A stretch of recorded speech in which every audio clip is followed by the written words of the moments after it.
Waalaikumsalam. Nama saya Azman Ahmad KC. Percaya ataupun tidak, saya adalah seorang pendengar dari Kelantan. Berasal dari Kelantan, Kuala Krai. Suka dengan MJ12 menerusi internet radio.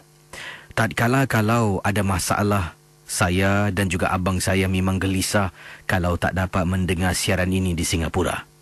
Saya tertarik dengan pengalaman-pengalaman pendengar-pendengar dari Singapura, malah dari mana jua yang berkongsi. Dan ingin saya berkongsi pengalaman saya ini. Dan ini adalah satu peristiwa yang masih lagi berlaku hingga ke saat ini. Baiklah, mengikut kiriman Azman Ahmad dari Kelantan, Kuala Krai.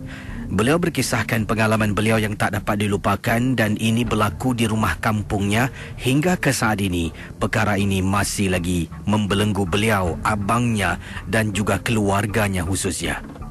Dikatakan di sini, ketika arwah nenek saya masih hidup, dia adalah pengamal ilmu tertentu.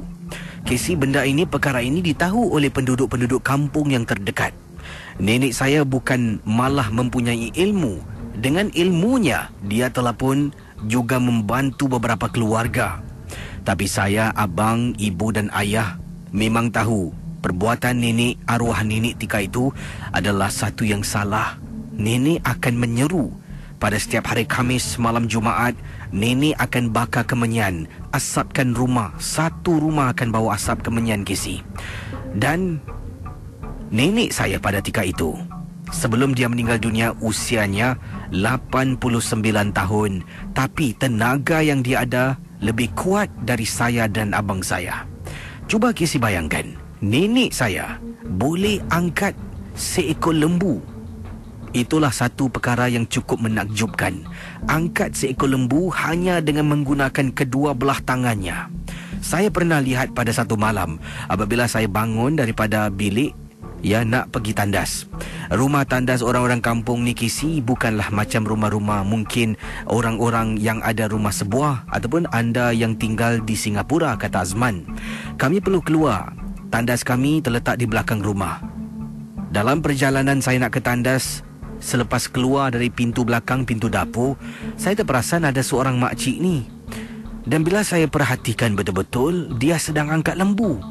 Bila saya tengok betul-betul, itu adalah nenek saya.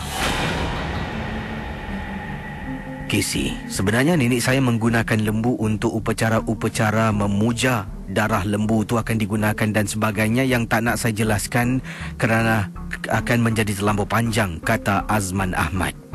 Begini kisah peristiwa yang cukup menyeramkan.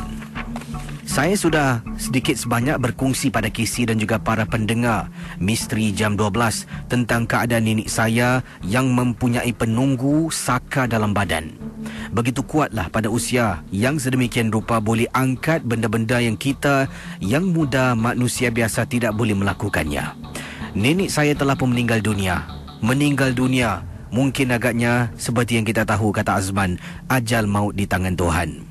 Tapi KC, bila nenek meninggal dunia, ada seorang ustaz datang. Ustaz ini memang baik, memang terkenal.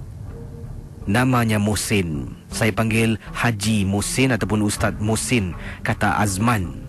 Bila datang untuk sembahyang mayat, bila datang untuk uruskan jenazah bersama dengan isterinya, ustaz mengatakan pada saya dan keluarga supaya berhati-hati. Malam-malam akan datanglah beberapa gangguan dalam rumah ini. Jangan mudah kita terpedaya dengan apa yang bakal ditonjolkan. Saya dengan ibu serta ayah dan abang tanya apa yang dimaksudkan oleh Ustaz Muhsin. Tapi dia kata hanya Allah Maha mengetahui. Cuba ingatlah, jangan senang-senang sesekali membenarkan sesuatu masuk tanpa anda kenal siapa asal-usulnya. Kata ustaz, dia dah pagar rumah kami. Dah pagar 4 penjuru rumah. Dan dikatakan jangan mudah sesekali senang-senang kita membenarkan sesuatu masuk. Itu saja. Setelah arwah nenek dikebumikan, setelah habis tamat, saya, ibu dan ayah pulang ke rumah, kata Azman. Bila pulang, sepanjang perjalanan, saya, ibu dengan ayah dan abang saya bercakap tentang nasihat Ustaz Muhsin. Casey, nenek saya meninggal hari Selasa. Hari Khamis malam Jumaat, 2 hari selepas nenek meninggal dunia, saya, abang, ibu dan ayah sedang nyenyak tidur dalam bilik kami masing-masing. Tiba-tiba, saya yang terbangun terdengar sesuatu.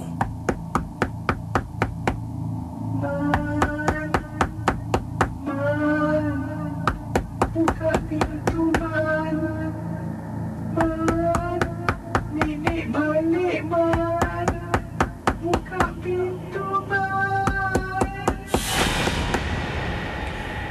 Casey, para pendengar Ria 897 FM, Azman kata bila dia terbangun dari tidurnya, dia terdengar orang ketuk pintu sambil suara halus arwah nenek suruh buka pintu dia nak masuk dalam rumah. Mengikut kata ayah dan ibu, ketika kami dalam perjalanan pulang, itu maknanya nenek dah nak turunkan saka pada siapa yang membenarkan masuk ke dalam rumah. Bila saya dengar, saya terus tarik selimut. Casey, lat beberapa minit abang saya ketuk pintu bilik terperanjat saya. Saya buka pintu, tanya kenapa. Abang tanya, Man, kau dengar tak, Man? Suara nenek ketuk-ketuk pintu. Bang, jangan buka, bang. Kan ustaz kata banyak cabaran. Agak-agaknya tu saka nenek datang balik lah, bang. Man, kau tidur dengan aku, Man. Saya angkat bantal barang tilam saya tidur dalam bilik abang. Kemudian ibu saya, ayah saya terbangun, Casey. Kami tidur buka pintu bilik, nampak mereka keluar. Kami berdua pun bangun. Ayah, jangan buka pintu, ya. Kenapa, Man? Kau dengar suara tadi? Tahu, ya. Ayah ingat tak cakap ustaz?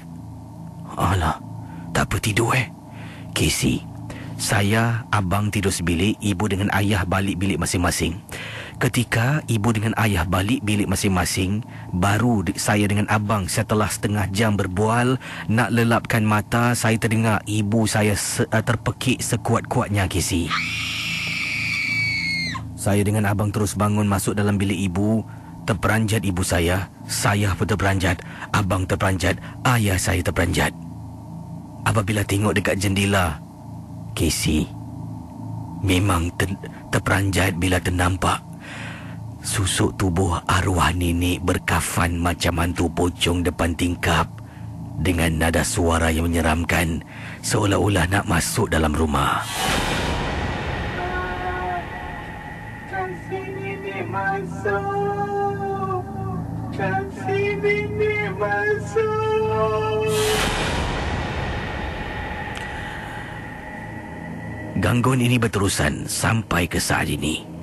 Kata Azman dari Kelantan Kuala Krai, beliau dan ibu dan ayah abangnya sedang berusaha bersama dengan Ustaz Muhsin untuk mendapatkan bantuan yang lebih lanjut supaya saka nenek dibatalkan daripada mengganggu mereka sekeluarga. Setakat ini, gangguan ini hanya akan berlaku selepas 12.30 malam. Ke mana saja saya ingin pergi dengan keluarga, 12.30 malam ke semua tingkap pintu semua jangan dibuka. Kalau panas, tingkap kami ada jaring gisi, jaring besi yang kami pasang. Itu pun tak dibenar buka. Itulah pengalaman yang tak dapat dilupakan. Terima kasih dan selamat tengah malam dari pendengar barumu, Azman Ahmad, Kelantan, Kuala Krai.